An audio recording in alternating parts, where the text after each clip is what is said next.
Thanks for helping with the cleanup. It should have been my job, but... oh well. It was just supposed to be a short private training session for me. I didn't think that my disciple and my master's pet would start brawling in the meantime. Well, actually, I had a feeling that it would happen at some point, but they bumped into one another earlier than I thought. What a blunder. I suppose I'll have to swing my sword 3 million times as penance. That power. Who are you exactly? Paimon has an idea. From what she said earlier, she must be Child's master. Skirk, right? It's just that he gave us the impression that she was the less talkative person. I simply did not have anything to say to the weak. But you, on the other hand, managed to defeat the all-devouring narwhal without using power from beyond this world. So you may speak to me as equals. I have to agree. It's a strange use of a planet's primordial waters just to raise an all-devouring narwhal. That kind of power is wasted on it. It's not cooperative. It eats too much. And I have more important things to do with my time than pet sitting. The only thing that creature has going for it is its looks. All in all, it fails as a pet. Miss Skirk? I think you might have missed the point. The point being? Well, being that this pet almost destroyed an entire nation. So what sort of person is your master? Well, Child's master's master. Oh, right. So you don't know him. Sorry, I assumed you did. His name is Sertologi. Huh? I am unfamiliar with that name. Huh. So Master isn't sufficiently famous. How should I describe him then? Have you heard of the name The Fowl? The Fowl?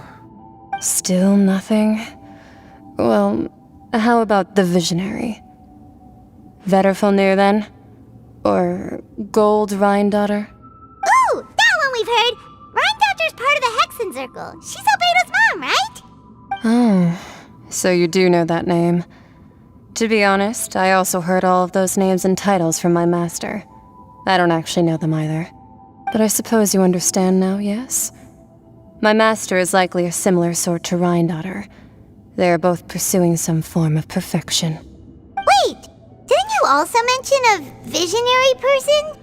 Paimon didn't quite catch their name. Actually, never mind that.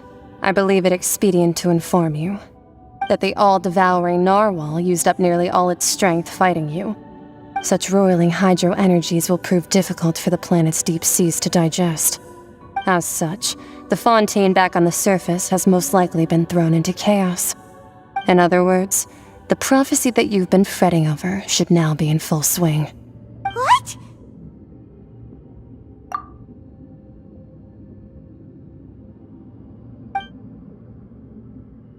Not to worry. Focalor has already managed to deceive the heavenly principles. Well, we're going to head topside to see what's going on. You hurry over soon as well, all right, NEUVILLETTE? What next? The all-devouring narwhal isn't here, so I'm no longer getting any interference.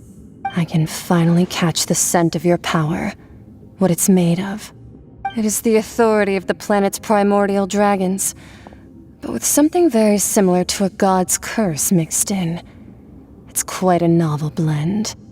I'm sure I've encountered something like this before. What was it again? I do not know what you speak of. Of course.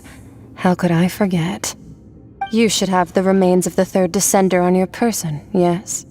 Remains? I've never heard of any such thing. According to your parlance, I believe it may be called a gnosis. Well, that much is true. After Focalor's divinity faded, she handed her gnosis to me. But I fear I have never heard of it described in the manner that you just did. I've been training with my master, the Fowl, ever since I was young, and I have never returned to the surface since. So most of the information I possess, I got from him. It is only natural for those who are greater than humanity to possess a different sort of common sense, which is why there are so many problems in our attempts to communicate with humans. Regardless, you should probably get rid of objects of misfortune to prevent any disasters from befalling you. To live in itself is a blessing. But once a person dies, the bonds he once had with this world shall all turn to curses. What do you mean by that? No need to fret. These are just my personal thoughts, and my reason for no longer wishing to return to the surface.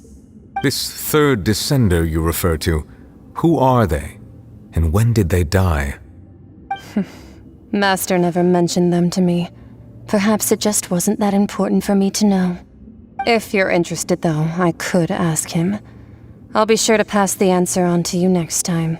Next time? You believe we will meet again? I do. Wait, I have a disciple of my own, don't I? He can be the messenger then.